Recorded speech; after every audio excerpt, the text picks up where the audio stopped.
are going to start new chapter, areas of parallelograms and triangles. Exercise 9.2 start करेंगे हम. So as you have studied in the junior classes कि parallelogram क्या होता है कि जिसकी दो साइड्स क्या होती हैं, पैरेलल होती हैं, दो ऑपोजिट साइड्स पैरेलल होती हैं, और ट्रायंगल जिसकी थ्री साइड्स होती हैं. ठीक है, ये हमने छोटी क्लासेस में इन शेप्स के बारे में आपको पता है. सो क्वेश्चन नंबर फर्स्ट कि उनका हम एरिया कैसे फाइंड आउट करेंगे, ट्रायंगल और पैरेललोग्राम्स का. 9 चैप्टर में हम ये पढ़ेंगे. सो क्वेश्चन नंबर फर्स्ट क्या है, in figure A B C D is a parallelogram. A B C D एक पैरेललोग्राम है. ये साइन क्या है, ये शॉर्ट फॉर्म है पैरेललोग्राम की. हम इसको ऐसे लिखेंगे LLGM. ठीक है. In figure A B C D is a parallelogram. A B और सी डी क्या है, पैरेललोग्राम है. Where A E perpendicular to D C. ए से लेकर ई तक एक लाइन ड्रॉ की है जो कि डी सी के परपेंडिकुलर है. परपेंडिकुलर का मतलब क्या आता है, दो लाइंस अगर परपेंडिकुलर होती है तो उनमें 90 डिग्री का एंगल होता है. यानी कि ये ए और डी सी में कौन सा एंगल है, 90 डिग्री का. ठीक है. और C F is perpendicular to A D. C से लेके एफ तक लाइन ड्रॉ की है जो कि ए डी के परपेंडिकुलर है. ठीक है. So if A B is 16 metre, अगर ए बी की वैल्यू 16 सेंटीमीटर, सॉरी, अगर ए बी की वैल्यू 16 सेंटीमीटर है, ए ई की वैल्यू 8 सेंटीमीटर है, और सी एफ की वैल्यू 10 सेंटीमीटर गिवन है. ठीक है. सो हमने क्या फाइंड आउट करना है, ए डी.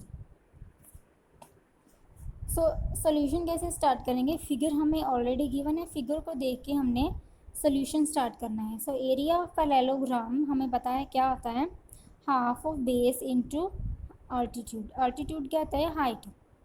सो पैरेललोग्राम के एरिया का फॉर्मूला क्या होता है, half into base into altitude की value.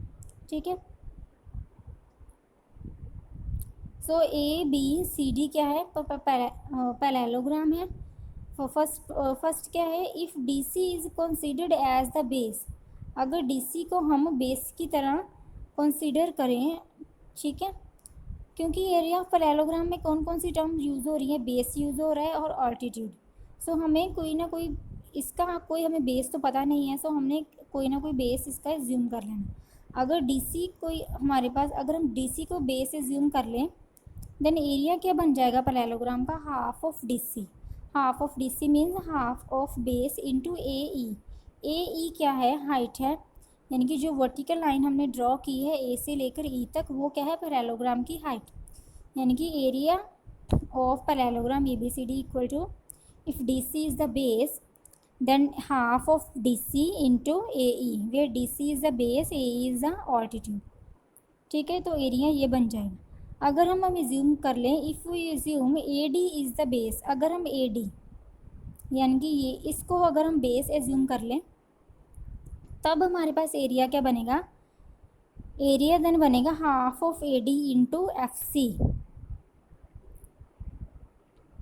Half of A D means half of base into F C. अगर ये बेस है, यानी कि अगर हम इस शेप को अगर हम वर्टिकल कर दें, यानी कि अगर ए डी नीचे आ जाए, ऊपर क्या हो जाएगा, फिर बी सी हो जाएगा, बी सी. यानी कि अगर हम इसको थोड़ा कन्वर्ट कर दें कि ए डी, यानी कि ए डी क्या है, लेफ़्ट साइड पे है. अगर हम इसको बेस पे ले आए, सपोज कर लें, तो यहाँ पे क्या आ जाएगा, ए डी. ऊपर क्या आ जाएगा, ए के साथ क्या है, बी सी. ए डी के साथ क्या है, बी सी. और सी से लेकर ए डी तक लाइन ड्रॉ है, इसको क्या बोला है, एफ. ठीक है. सो ए डी अगर बेस बन जाएगा तो एरिया क्या होगा, half of A D into F C. यानी कि half of base into altitude. Altitude क्या है, एफ सी, अगर ए डी बेस होगा. सो इक्वेशन फर्स्ट और सेकंड दोनों एरियाज ही हैं. किसके, दोनों एरियाज हैं किसके हैं, parallelogram A B C D के ही एरिया हैं. सो दोनों क्या होंगे, इक्वेट होंगे. दोनों को हम इक्वल लिख देंगे क्योंकि दोनों ही एरिया है एक ही पैरेललोग्राम के. सो अगर हम दोनों को इक्वल लिख देंगे, यानी कि half of D C into A E किसके इक्वल हो जाएगा, half of A D into F C. First area को इक्वेशन फर्स्ट दे दी, सेकंड को इक्वेशन सेकंड, सो दोनों इक्वेशंस को इक्वेट कर दी। हाफ के साथ हाफ कैंसिल, क्या बच जाएगा, D C into A E equal to A D into F C. ठीक है, D C into A E equal to A D into F C हमारे पास बच गया। उसके बाद डी सी किसके इक्वल है, ए बी के इक्वल। क्यों, क्योंकि ये क्या है डी सी, ये क्या है ए बी। हमें पता है पैरेललोग्राम की दो ऑपोजिट साइड्स क्या होती हैं, पैरेलल होती हैं। सो डी सी किसके इक्वल हो गया, ए बी के इक्वल हो गया। सो डी सी की जगह पे हमने ए बी फिल कर देना है। सो डी सी की जगह पे ए बी फिल कर दिया। सो क्या बन गया, A B into A E equal to A D into F C. So हमारे पास ए बी की वैल्यू गिवन है, ए ई की वैल्यू भी गिवन है और एफ सी की वैल्यू भी स्टेटमेंट में गिवन है। हमने सिर्फ वैल्यूज़ फिल करनी, ए बी की 16, ए ई की 8, ए डी की वैल्यू हमने फाइंड करनी है और F C is 10। So A D equal to, A D की वैल्यू क्या आ जाएगी, 16 into 8 divide by 10। So cutting कर देंगे, हमारे पास क्या आ जाएगा, 4 2 ज़ा 8, 2 के टेबल पे 5 2 ज़ा 10।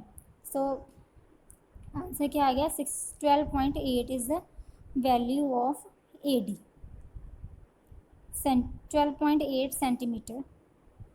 थैंक्स।